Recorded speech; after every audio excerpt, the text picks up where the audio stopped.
Your relationship with God, understanding and knowing the truth, it leads to joy, it leads to thanksgiving and praise because He has done all things for us. And we merely have to actually believe and listen to Him. And we can see this. This is one little section is in First Thessalonians in chapter 5. We're going to read three short verses 16, 17, 18. And the Apostle Paul writes in these verses, rejoice always. I mean, this is a direction. Rejoice always. Well, aren't there times when you don't feel like rejoicing? Absolutely. Of course. We all know what those are like. I don't feel like rejoicing. This doesn't seem to be good. It's not going the way I want. But the direction is to rejoice always, at all times. This makes me think of what James says in chapter 1 of James when he says to count it all joy when you fall into various trials or temptations or provings. And even Peter encourages us to rejoice and to count it joy in trials. So what is this? Well, what is your reason for not rejoicing? And if you look at it, when you feel that I can't rejoice, I can't truly be happy, I can't give thanks in this situation, is because you are not getting something that you desire, that you wanted. You look at it, you say, this is not good. And yet, when we know the will and the purpose of God and His presence and His work in our lives, how can I then evaluate and judge my situation as not good, bad, or there's something wrong? And when I do so, I'm going to get into that sort of a funk, even if it's just for a minute, or it could last for a long time in which I'm not rejoicing. So the Apostle Paul is saying, rejoice always. Notice what he goes on and says in verse 17, pray without ceasing.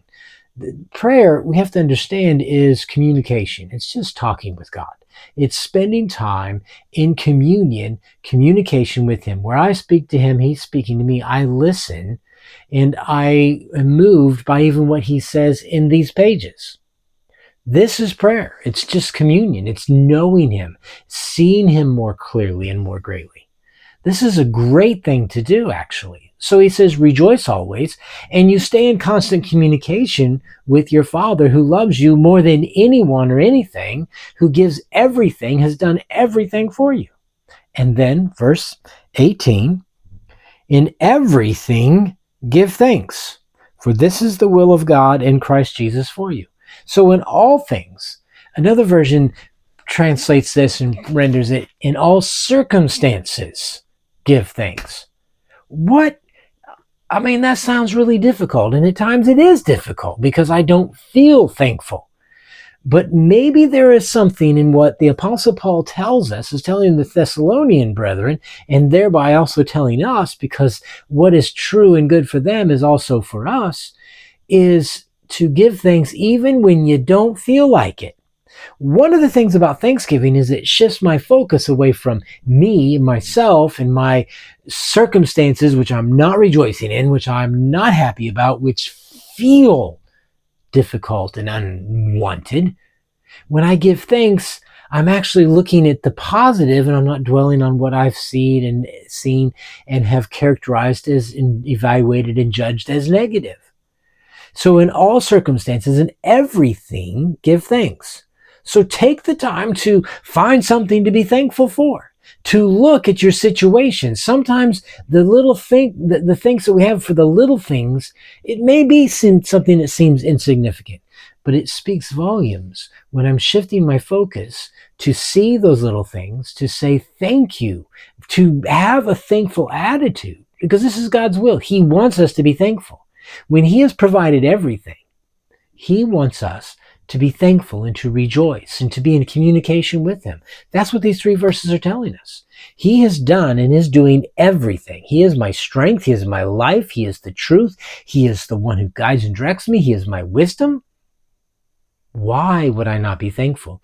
Except that I've gotten self-focused, self-absorbed, and I can't see beyond me. And giving thanks is one way that I begin to see beyond me, because I'm looking now for something more than what I'm feeling and experiencing, and I'm seeking to hear him, to be in this communication with him, and rejoicing and giving thanks just will increase. And so in all circumstances and in everything, every situation, at all times, I can rejoice and give thanks and be in communication, intimate fellowship with my Father, who is for me, not against me, that nothing can separate me from, no matter what I feel like. And so there's this key and this little principle that Paul has given us here. And if you just begin to do it, even if you don't feel like it, you will see it makes an effect, has an effect. It makes a difference. It changes and it shifts what you're seeing and what you're experiencing, to merely to give thanks and to rejoice and to be in communication with your Father.